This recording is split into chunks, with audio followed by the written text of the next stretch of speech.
आप खुशनसीब हो, आपके साथ वालिदैन हैं। अरे माँ बाप हाथ उठाएं, तूफान टल जाते हैं, बलाएं टल जाती हैं, बड़े बड़े पहाड़ रास्ते से हट जाते हैं। कितनी मुश्किलें हैं आपके साथ, कितनी परेशानियां। क्यों नहीं बैठते माँ बाप के कदमों में? क्यों नहीं कहते उनको हाथ उठाओ? पूछो उनसे जिनके माँ बाप चले गए। मुश्किल सर पे आती है, बंदे को याद आता है माँ होती तो दुआ करवाता, वालिद होता तो मैं उससे दुआ करवाता।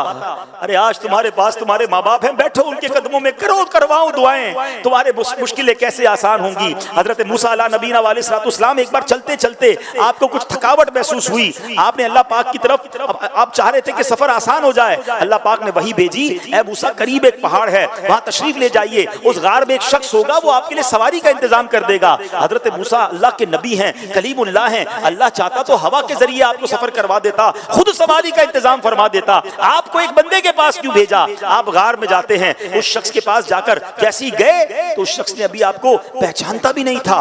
आपने फरमाया मुझे सवारी चाहिए। उस शख्स ने फौरन बादल को हुक्म दिया, ऐ बादल नीचे आओ। बादल नीचे आया और आपने फरमाया उस बादल को शख्स ने हुक्म दिया कि इनको इनकी मंजिल तक पहुंचा दो। सुभान अल्लाह। हजरत मूसा उस बादल पर सवार हुए और हजरत मूसा हैरान हुए और जनाब वो सफर कंप्लीट हो गया। आपने अल्लाह की बारगाह में अर्ज की, मौला ये बंदा कौन है जिसकी दुआ से बादल नीचे आया, बादल ने मुझे मंजिल तक पहुंचा दिया। सुनिए, अल्लाह की बारगाह से इरशाद हुआ, ऐ मूसा ये अपनी माँ का फरमाबरदार है, इसने अपनी माँ की बड़ी खिदमत की है। जब आखिरी वक्त आया ना तो इसकी माँ ने इसको दुआ दी थी, बेटा मैं तुमसे राजी हूँ, अल्लाह पाक भी तुमसे राजी हो।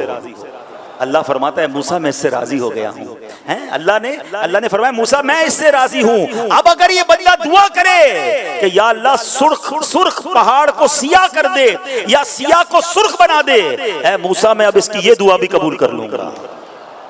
माँ राजी थी ना, रब भी राजी हो गया, और जब रब राजी हो गया फिर तुम्हारे काम सीधे हो जाने हैं।